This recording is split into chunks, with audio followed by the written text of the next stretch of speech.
Let's take a live look at the big boards right now. We can see here the Dow, it is up.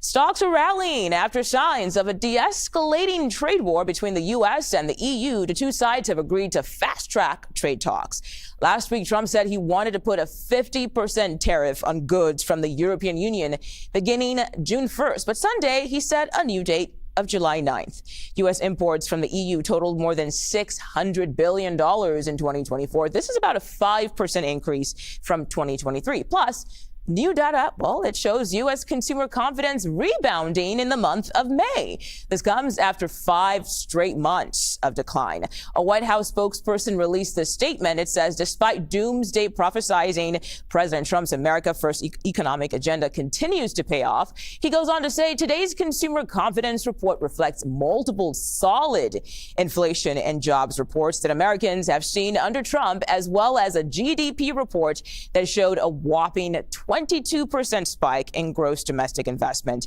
in the first quarter of 2025. Let's get to CBS News Money Watch correspondent Kelly O'Grady to help us make sense of that. Kelly, I guess the big question here, because we can see the Trump administration is seeing and using this as a chance to basically praise all of the policies the president has put in place. But we want to know, what's the latest consumer confidence report? What exactly is it telling us here?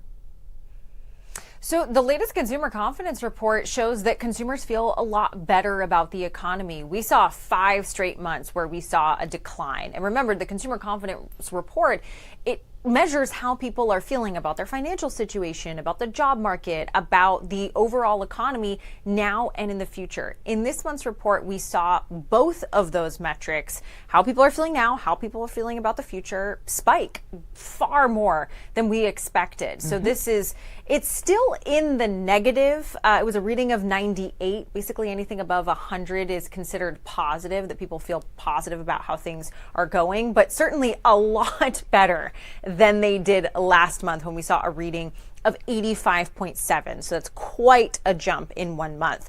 And the biggest reason is the optimism around trade deals. Remember, this month's report, or May's report, is inclusive of that meeting between China and the U.S., where there was a bit of a pullback in this escalating trade war. And so that really seems to have bolstered consumers' confidence about where things are going.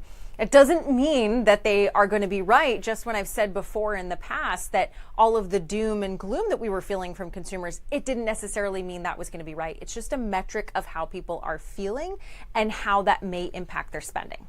Yeah, and you mentioned how people may feel better because they think this trade war is easing up. But speaking of that, we know President Trump is delaying tariffs on the EU. But why are some people thinking it is a little too early to celebrate this?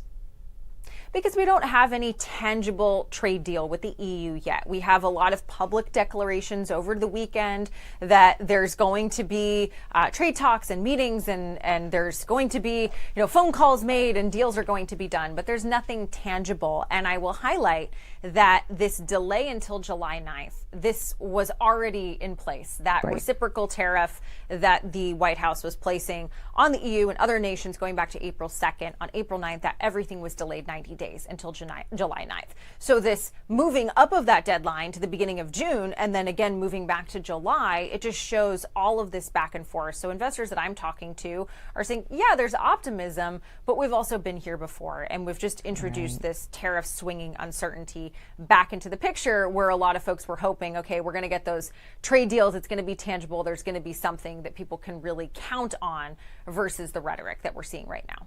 All right, the uncertainty is still in the air. Kelly O'Grady, thank you so much for joining us today.